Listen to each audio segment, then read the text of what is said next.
Hi there guys, my name is Christian Heath. And I'm Jimmy Denowden, and this is Light Tonight. Let's go! Too much. It's too much.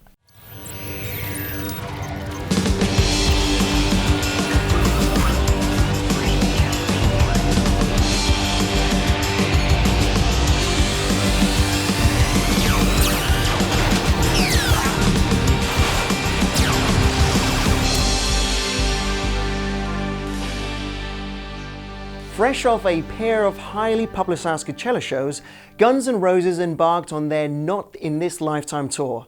The tour started in Detroit, where production manager Dale O.P. Sierseth gave us an insight into what to expect. Hi everybody, welcome. My name is Dale Sierseth. I'm the production manager for Guns N' Roses, and we're here in Detroit, Michigan to present the opening of the tour.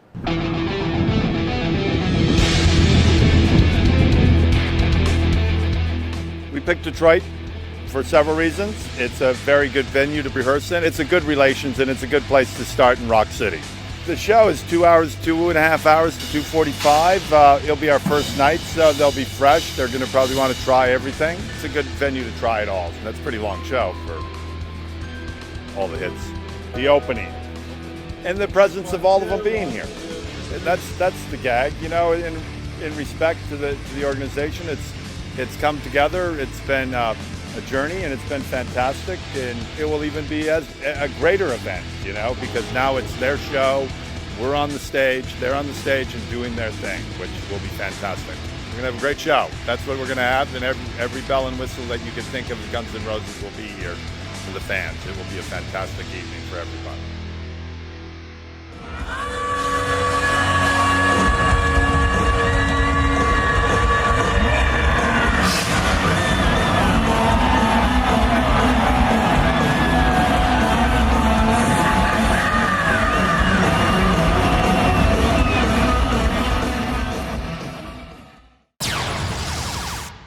Over 350 Roby fixtures rocked the main stage of the 2016 May Day dance event in the Westfalenhalle in Dortmund, Germany. Lighting designer Ronnie Santagods from Netherlands-based 4Light was asked to create a jaw-droppingly memorable light show by promoters iMotion.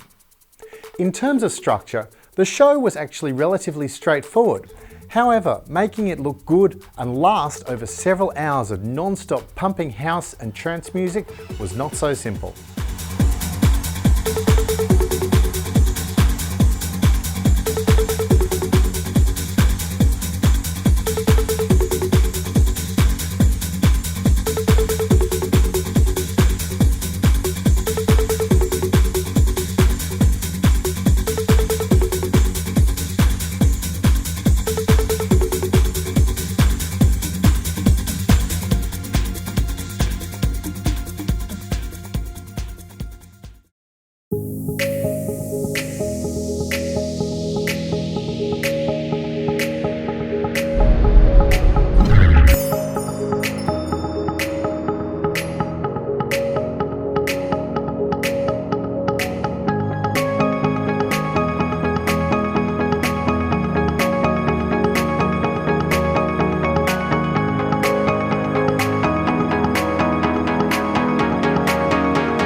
Let's have a look at the GLP Impression X1 in our lighting lab.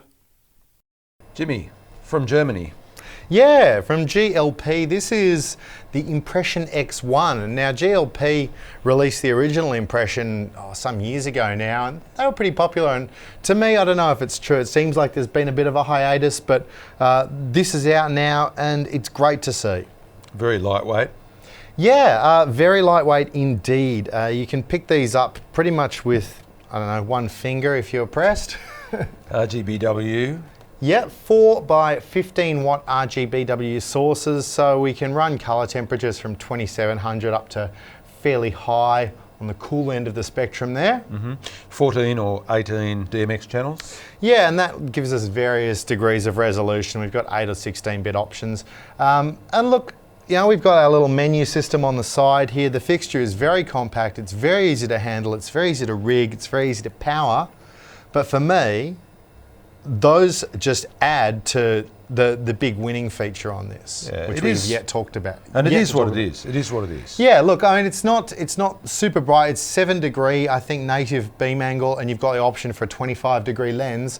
But we still haven't talked about the coolest thing, which is we've got continuous pan and yes. continuous tilt. You can have these things running.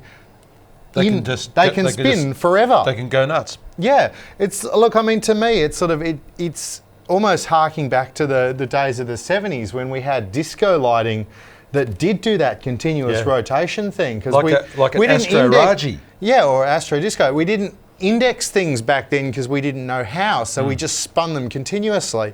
And with this, you've got the option to spin continuously, but because it's a current fixture, you can also index. So for me, best of both worlds. Jewel Nightclub at Aria Resort and Casino in Las Vegas is a multifaceted nightclub spanning more than 24,000 square feet. This precisely designed space features over 1,400 square feet of architectural LED ribbons and an amazing lighting rig designed by Andy Taylor for Audiotech International.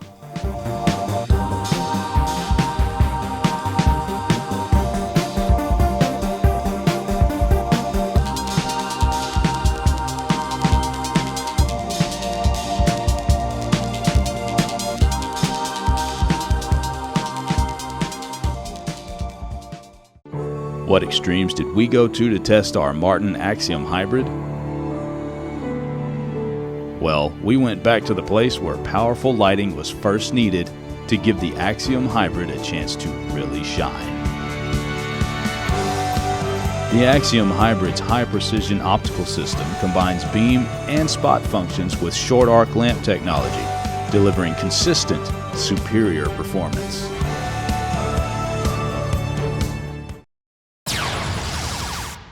Coldplay's A Head Full of Dreams tour boasts one of the year's most acclaimed productions, with lighting design by Paul Normandale. The Martin-dominated rig includes the new Mac Axiom Hybrid, described by Paul as very reliable. He further said that the tight, bright beam is useful, and the hybrid nature of the fixture allows so much more. Fewer lights in key positions that do more? You can't argue with that.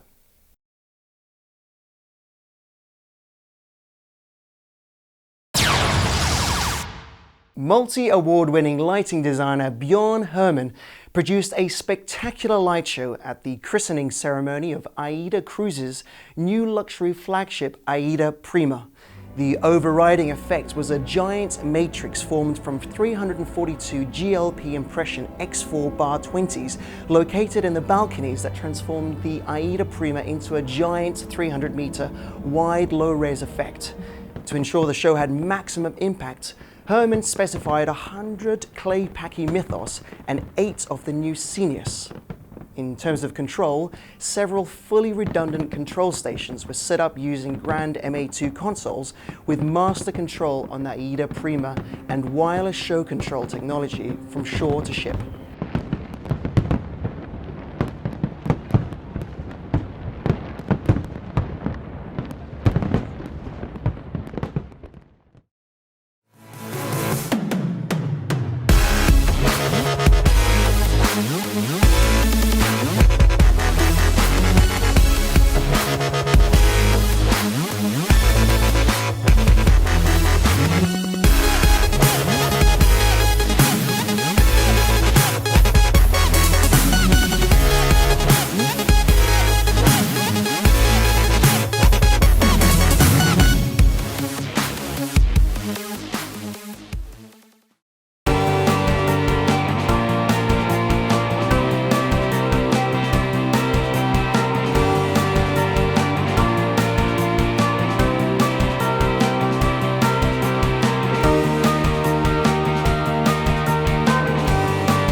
This month, we give the high-end SolarSpot Pro 2000 a thorough checking out.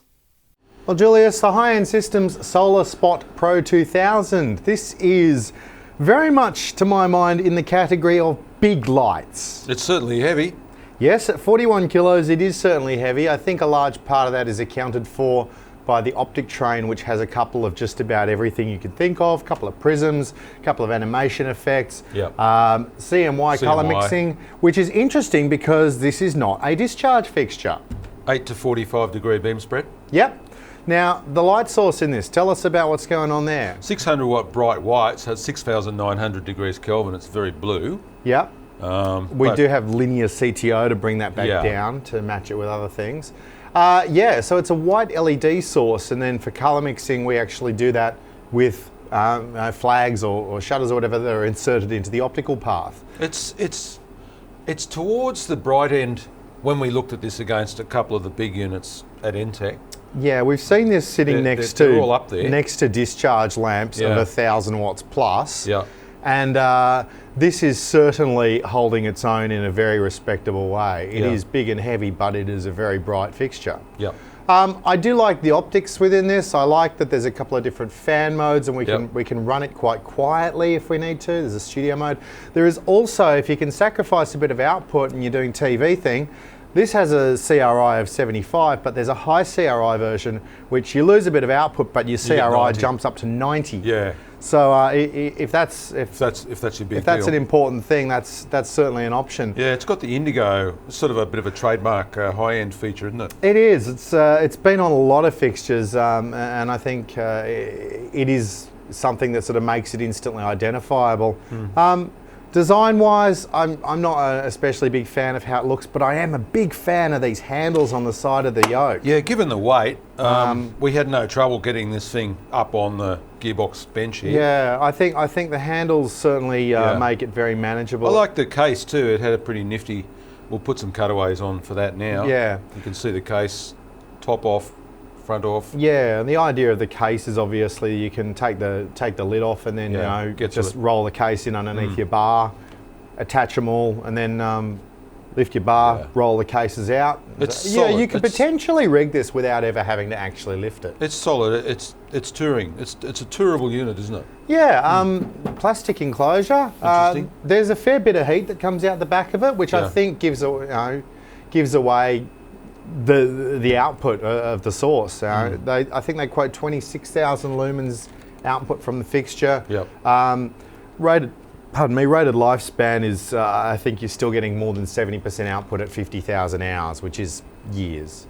So look, that's the SolarSpot Pro. I think it's definitely a big jump up from its predecessor, and it's a good thing. Well, the Dixie Chicks are back on tour with their MMXVI show, with lighting designed by Baz Halpin of Silent House. The original concept was to create a show in two parts, black and white. The show begins with black flooring, black costuming, and video content based primarily out of black backgrounds. Then there is a stripped back section where the band comes downstage. During this time, there is a stage transformation, changing the floor, riser, band costumes, etc. to white. The minimalist stage has a large upstage screen and the flooring outlined by Versatubes. The lighting rig is clean and simple, using Martin Mac Viper profiles to line the upstage LED screen and create a horizontal line across the stage. 7mm LED tiles line the risers.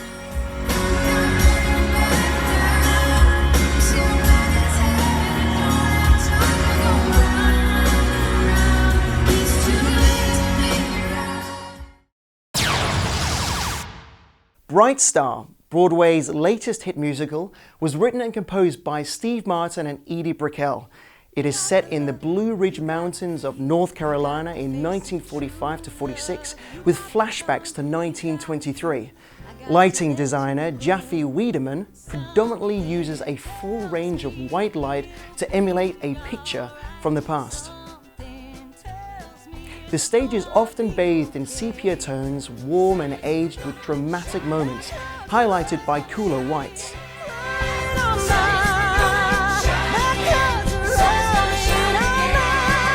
The sun is gonna shine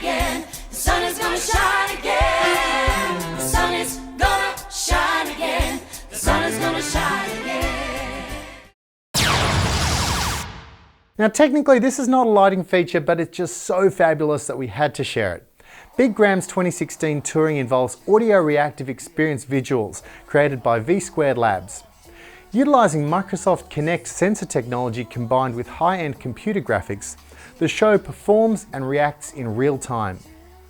The custom framework is run in Touch Designer using Luminosity real-time fluid and particle simulations among other effects.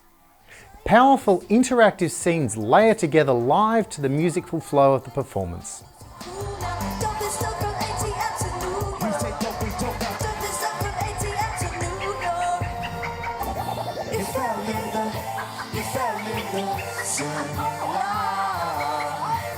Big Grams. Simon Tuchner talks about his lighting and visuals for the Bootleg Beatles.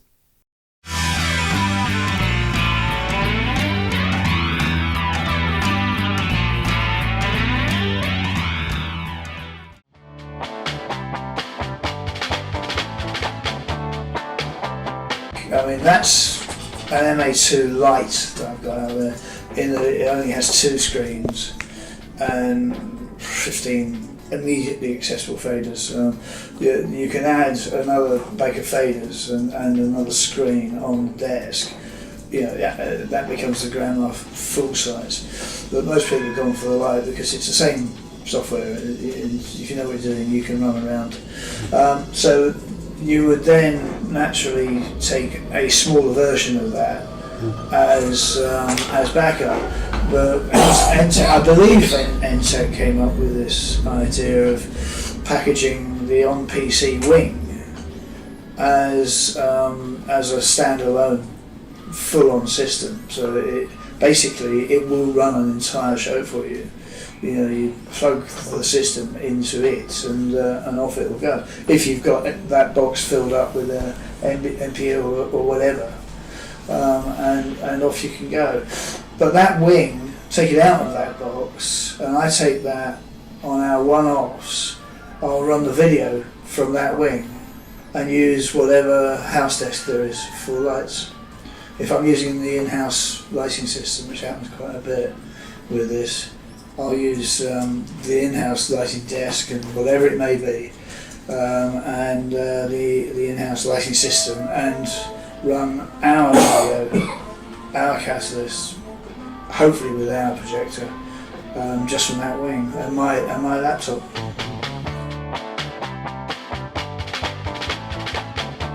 The first half of the show is very much the earlier Beatles, right from '63 onwards, and that's when they were playing theatres and cinemas and all this, and really just using what was in there, and certainly not carting anything around.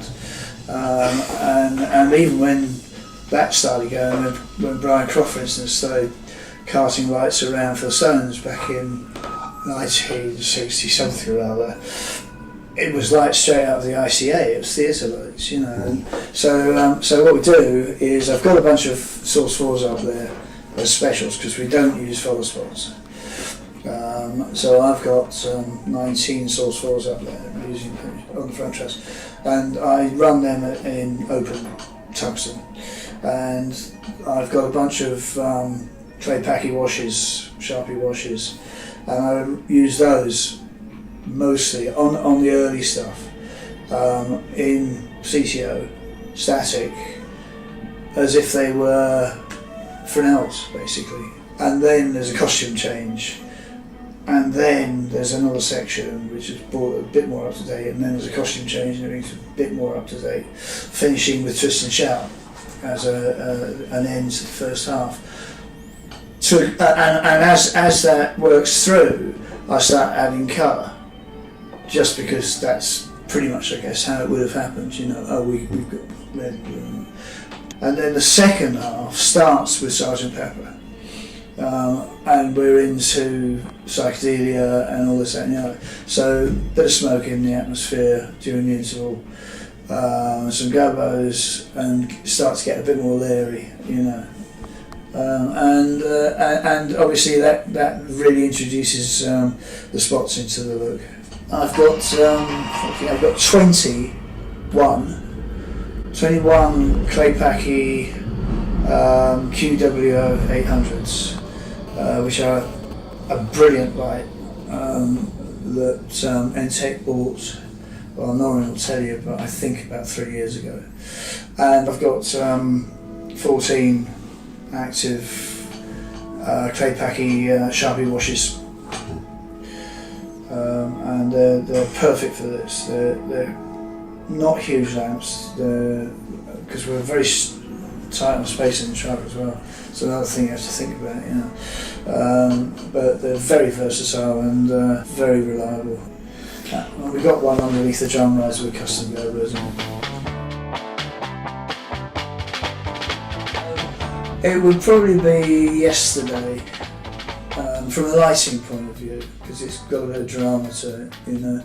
I mean, there are some nice bits and pieces, and when I say surprise the audience when we suddenly start ballyhooing the audience towards the end of Hey Jude. But I do like what we've done with yesterday, just because it's such a different it's a complete different departure from anything that surrounds it, and it's in the first half, and suddenly that is a bunch of spots in Gerbo, on him and Mike, and then introducing backlit only the string section over on stage left, just as a little oasis in the middle of all this other thing that goes on. So I guess that would probably be one of them, yeah.